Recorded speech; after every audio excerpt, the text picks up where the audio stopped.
They are doing it. Happy Monday, by the way. They are doing it right out in the open. I find this just astonishing. What the Republicans are doing right out in the open. I mean,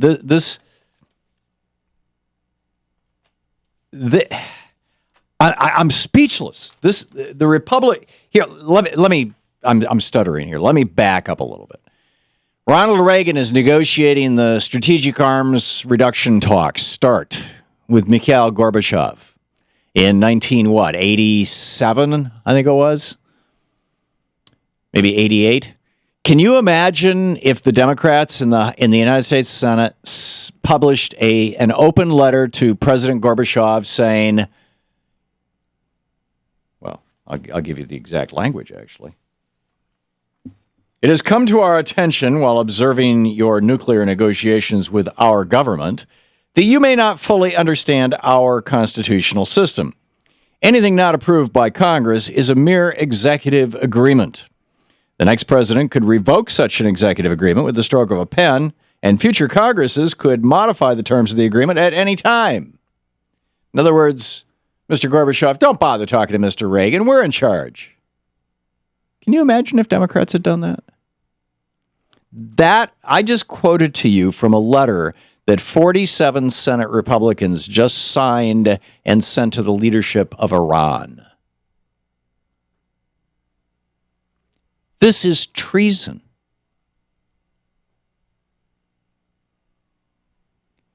I mean, but the thing that is so astonishing to me is that even Republicans in 1968 and in 1980, even Republicans knew that while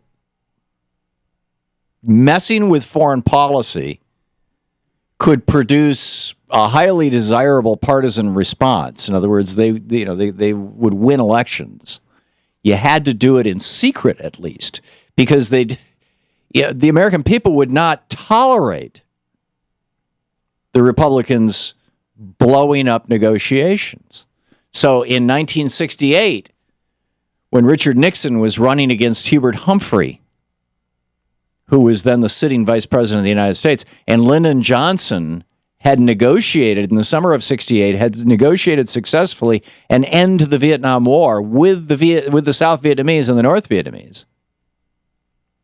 Richard Nixon contacted the South Vietnamese, or his campaign did, and said, just hang on there. Don't declare peace. If you declare peace, Humphrey will get elected president. He'll take credit for it. Wait until after the election, and I'll give you a better deal. I'll make you rich.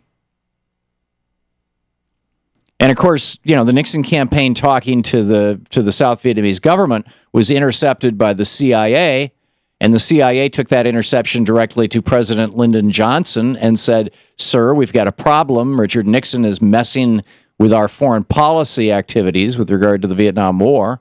We're trying to end this war." And Nixon doesn't want to end the war. He doesn't want you to take credit for ending the war in any case.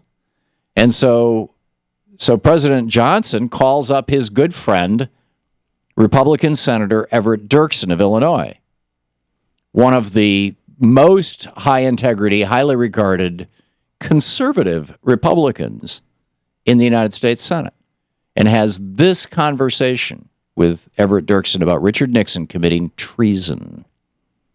Here's the latest information we got. The agent says that they just talked to the boss in New Mexico, and that he says that you must hold out.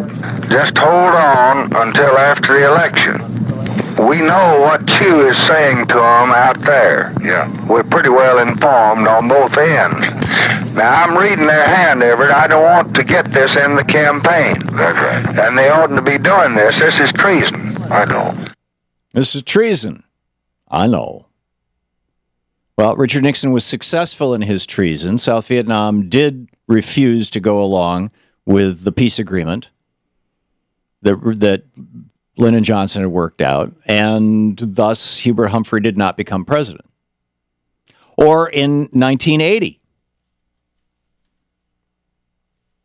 In 1980, Ronald Reagan was running against Jimmy Carter.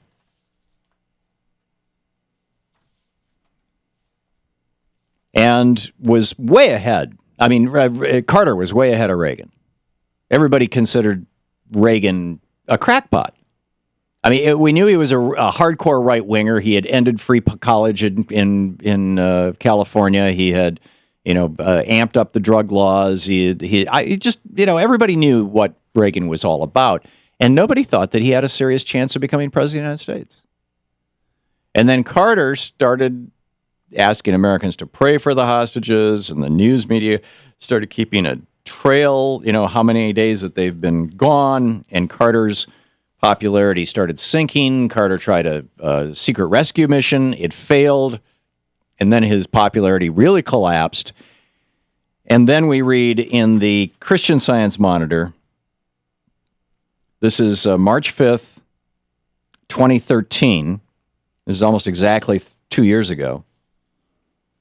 Abul Hassan Bani Sadr, who was the president of Iran in 2008, writes, Prime Minister Mehdi Barzargan's entire administration was against the occupation of the American embassy. Our then foreign minister, Ibrahim Yadzi, told the Council of Revolution that he assumed the occupation was an Israeli CIA coup. Right? In other words, Iran did not want the embassy to be held. He writes, soon after the occupation of the embassy, Barghazi resigned, and I became responsible for the foreign ministry for a short while. During this time, I called all the ambassadors from the European and North American countries and told them that the occupation of the embassy was in fact a strike against the Iranian government. It was we who were being held hostage. I asked them to help us end it. Soon after, Iran had a presidential election. I openly opposed the hostage-taking throughout the election campaign, telling students that occupying an embassy in the heart of Tehran was a sign of cowardice rather than courage. I won that election with over 76% of the vote. Other candidates were also openly against hostage-taking, and overall 96% of votes in that election in Iran in 1980 were given to candidates who were against the hostage-taking. I was deposed in June 1981 as a result of a coup against me. After arriving in France, I told a BBC reporter that I had left Iran to expose the symbiotic relationship between Khomeiniism and Reaganism. This is the former prime minister of Iran, Bani Sadr.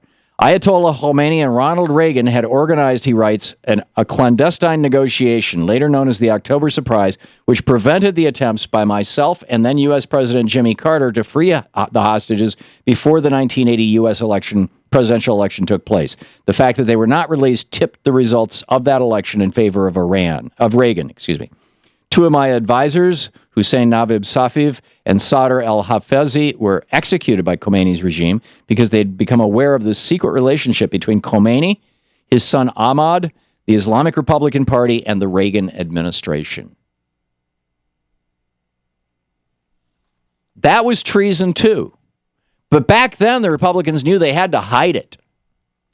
Now we're getting. You see this result? This new Quinnipiac poll, the most trusted television network right now is Fox News.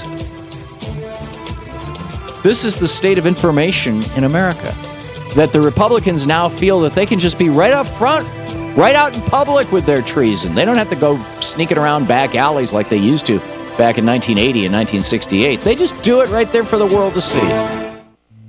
This is the Thom Hartmann Program. In fact, if anything, doing it for the world to see, basically spitting in Obama's face, works to their benefit, at least with the white racist base.